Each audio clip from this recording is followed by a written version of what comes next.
자, 이번에는 법원을 연결해 보겠습니다. 지금 서울중앙지법에서는 이재용 삼성전자 부회장의 재판이 진행 중입니다. 자, 박민규 기자. 자, 오늘이 사실상 마지막 재판이죠. 오늘 재판 쟁점은 어떤 겁니까?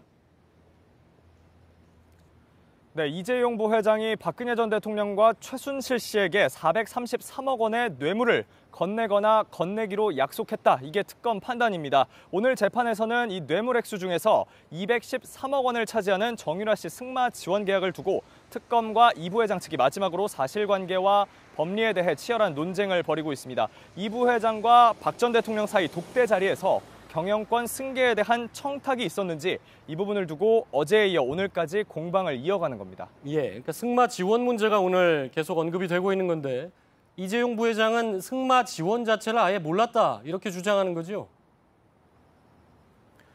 맞습니다. 하지만 2014년 9월 1차 독대 당시에 이 부회장이 이미 정유라 씨 지원을 박 전 대통령으로부터 요구받았다는 게 특검 판단입니다.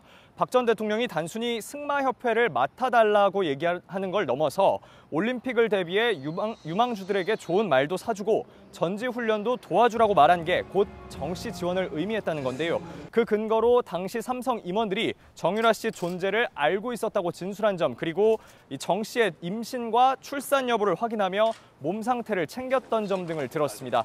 반면에 이 부회장 측은 박 전 대통령이 정유라 씨 이름을 언급한 적이 없고 안종범 전 수석의 수첩에도 이 이름이 등장하지 않는다고 반박했습니다.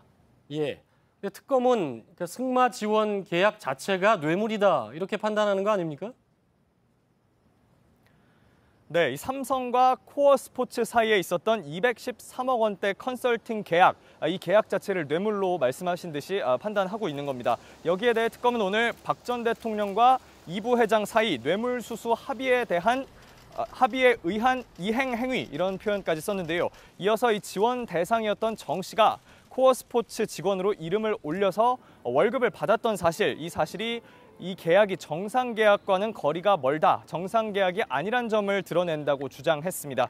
또 승마 지원을 요구하고 이 지원에 대해서 질책한 박 전 대통령 뒤에 최순실 씨가 있었고 최 씨가 측근을 내세워서 이 승마 지원 과정에 계속해서 관여했기 때문에 두 사람이 뇌물수수 혐의의 공범이란 논리를 폈습니다. 예. 그러니까 최순실에 대한 승마 지원 부분이 그 계약이 뇌물이냐를 가릴 굉장히 중요한 부분인데 이 부회장은 강요에 의해서 어쩔 수 없이 냈다 이렇게 주장하고 있는 거고요.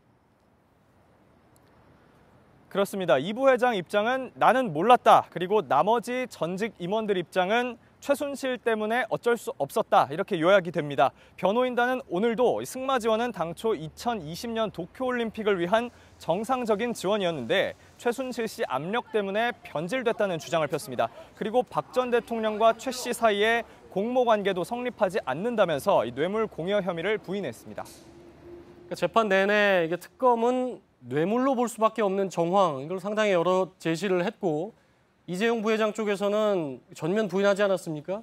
결론은 이달 말쯤에 나온다 이렇게 봐야 되겠죠? 예, 다음 주 월요일 이 특검이 재판부에 형을 구하는 결심 공판이 예정돼 있습니다. 선고 날짜는 이 결심 공판일에 정해지게 될 텐데요. 이 부회장의 1심 구속 기간이 끝나는 오는 28일 전에 선고 날짜가 잡힐 가능성이 큽니다.